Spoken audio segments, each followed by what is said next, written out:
Okay, now it's time for fine detailing before we before go to the organic sculpting. Just to check the main forms and make details, because later on, when we will be sculpting organically, this will not be accessible for us. Of course, we can make some planes in organic, but it's going to be kind of like distractive. So basically, while we have this planar level, we still have this opportunity to make sure that the main shapes are correct. Okay, maybe let's finally work on eyeballs. I was procrastinating and postponing these eyeball sculpting to the last. Of course, we're going to use the spheres as subtools, other subtools. But for now, we can make sure that at least the eyelids are correct, because it's very difficult to expect good result in eyes if the eyelids are wrong. So the eyelids framing the eye are actually essential for the eye character. It seems like though that the eyes are a little bit too wide. Maybe we need to kind of narrow it. But again, until we don't have the eyeballs, I think it's no use for judging about the width of the eyes. Okay, so the eyelids are pretty much okay. So upper eyelid is very much hidden under the hood. So as you can see here, the eye is very hoody. The eyebrow area is covering the upper eyelid.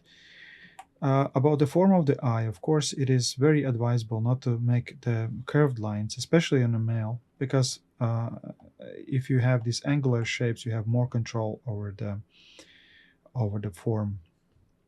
The upper eyelid goes over the lower eyelid in the lateral corner, so you want to just take that in account. And always remember about the thickness of the eyelid, because if you don't have enough thickness of the eyelid, it also gives very very wrong perception of the eye. As you can see, eyeball ends here, and then there is this lacrimal, this the corner of the eye. So basically, the length of the opening is not only the eyeball, but also this conjunctiva visible here, the semilunar fold. That is, later when we be talking about the eye anatomy and eye sculpting separately, I'm going to be making the videos on eye sculpting separately, because it is very interesting topic. But for now, we just have to somehow survive with the knowledge that we have. So basically, there is this space we need to leave for this semilunar, basically the medial corner of the eye. We just need to leave that space. Later, I will explain you what's going on in the corner. But for now, I think this is okay. The under eye area, we need to leave it. Basically, that's the area which is inside in the orbital cavity. So this is the orbital cavity still, and this is the rim of the orbit. So this is the area that basically, if you have blue eye, this is the area that fills with the blood and makes this hemorrhage. Okay, the lower eyelid, maybe it is too wide. Maybe we have to reduce here. Still, when we're going to work on details, we're going to be more focusing than on the small tiny things. But now we just want to make sure that it's pretty much okay. As I said, we don't want to spend too much time on details, because we're going to destroy those details. In organic sculpt, those details at some point will be destroyed, because they will give us wrong perspective on the sculpt. So we just want to make sure that everything is more or less okay. We don't want to make it like completely 100% correct, but just more or less okay. The zygomatic arch, it seems like that is kind of sunken, so just let's add the zygomatic arch. That's the between two bones, because there's zygomatic bone and there's temporal bone, and they create this arch. I already explained in some of the videos before. We're not going to work so much on occiput and top of the head. As I said, And the reason is because it's going to be covered with the hair, so it's not going to be visible. So we don't want to waste our time on that side too much. Just to set the general shape, and if we are kind of happy with the general shape, it should be okay with that. This division between the neck, that is a super hide area, and the neck, basically this is kind of a tricky place. This is the hyoid bone is here, the tongue bone, basically the bone that connects the muscles of the, and also the tongue. Basically the tongue base is connected to this hyoid bone. It is the separation between this inframandible or the submandible area and the neck part. Basically sometimes people they forget about this area. This area is very important. So we want to leave it here, and then sternocleidomastoid muscle, more or less okay. The thyroid cartilage, there is like a two sharp shapes, like one is the thyroid cartilage, and there is one shape just underneath. One shape is underneath that also, but not for now. So this is moment when just we want to just make sure that everything is in the place, so we can maybe even subdivide, or maybe we don't, in the beginning we don't subdivide it, because subdivision gives you ability to work on really tiny details, and you have to make sure that you don't spend too much time on details before the general shape is correct. And we kind of working on a general shape now. We don't want to, basically that's the risk we take is not so big anymore, but still, you want to make sure that everything is kind of okay. The masseter muscle is more or less okay.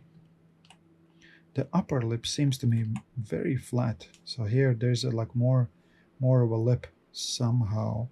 Maybe because of the philtrum. Maybe we have to reduce or just pull the middle of the philtrum in, and this part pull out. Dynamish. And there's interesting thing about the ear, because like there's like outer helix and then there is inner helix, basically this this loop here, and we want to make the separation between the outer and inner, and the separation goes here. It's round here, and then it's kind of steep, sharp. It's kind of sharp here. There's another plane here, and then it kind of goes, then it becomes dark here, and the helix, anti-helix, go underneath the helix. Anyway, but we want to make the like the only sharp, really sharp edge in organic form is this connection between the outer and inner helix. It's kind of sharp and then it fades out. So we want to make that one, because in organic sculpt we will be leaving it. So that's the sharpest and the darkest point of the ear. The most of the contrast is here. So basically the helix, it's kind of soft from outside, and then it has this sharp border, and it drops, and then it creates this even more dark line there. So the anti-helix turns into the earlobe, and it has the anti-tragus and tragus, these two opposite shapes. Soon it's time to start organic sculpting, as I mentioned, so we have to make sure that all the shapes are kind of correct, because the later when we will get rid of these sharp lines, then it will be much harder to find out if there is something inconsistent and something is wrong. Without these lines and without these sharp corners and planes, it will be much harder to determine. So this is the good moment to just to clarify and make sure that, okay, this form is okay and that form is okay too. And then as soon as we kind of more confident about it, then it's maybe time to switch to the organic level, because in organic we'll be kind of smoothing out everything, and then we will lose the control over the form. We will have to rely on feeling instead of like real thinking, the real kind of understanding. because whenever you still have lines, you can kind of measure the space. For instance, this triangle. But in reality, there is no that sharp triangle. In reality, the forms are much more soft, and you cannot really see that triangle if your eye is not trained to see that triangle. So basically, you will learn to see those forms later, but until you don't see those forms, the only way is just to have this angular sculpt, this blockout sculpt, and so you can still kind of like see the shapes. But the ability to see the shapes would come with the practicing. But now it's too early to expect ability to see those forms.